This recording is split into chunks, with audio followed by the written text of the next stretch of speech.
that I would pick and buy and want to wear myself. So I think Ridhi has that sensibility, and that's why we, relate, in terms of, I've been wearing her for a really long time, so it's great to finally be able to walk for her the first time. And it was absolutely fabulous. It was a pleasure.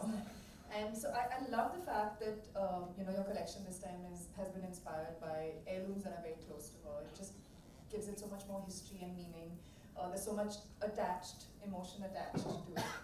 My outfit in particular has a lot of Kashmiri handwork on it, which, if you can see, is very beautiful. And like she said, also Gujarati patola patterns.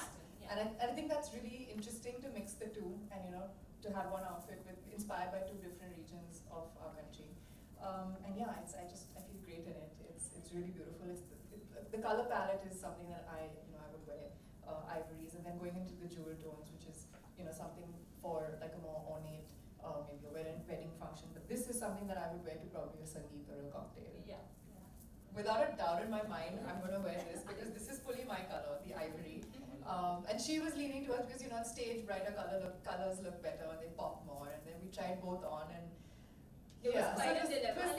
She contemplated over it for like she took a whole day to decide. She was just looking at this picture and that picture, this picture and that picture. She's like, okay, I can't decide. I said, can you please tell me so I can carry the right shoes and the right everything accordingly?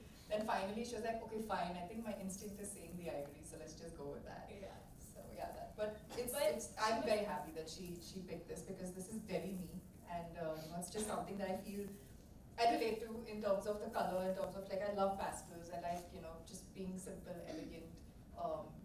I'm not much of a loud color person, although I am experimenting with colors these days, and I think that I saw the red and I was like, yeah, maybe we can do this. Oh God, please don't let me trip, but I tripped. So I don't know if you saw that, but I tripped a little bit. But yeah, so that's usually what goes in my mind just before a show. I'm always nervous, even though I've done this for years. I enjoy it also at the same time, but there's always a little bit of nervousness when I'm just getting onto the stage, and then after that it's just fun. I actually follow fashion very closely on Instagram, mostly. I follow all the fashion weeks across the world, whether it's Milan, Paris, London, New York, Fashion Week in Bombay, in Delhi, because it's really, I think, as a person in fashion, it's important to know what's currently, what the trends are across the world, what the trends are in India, to know what's going to be the trend next season. So it's interesting to know, and I also follow a lot of the magazines, so I'm very clued in, and I like experimenting now with fashion. I used to play very safe earlier, but now I feel like I've opened up and I like to experiment with the current trends.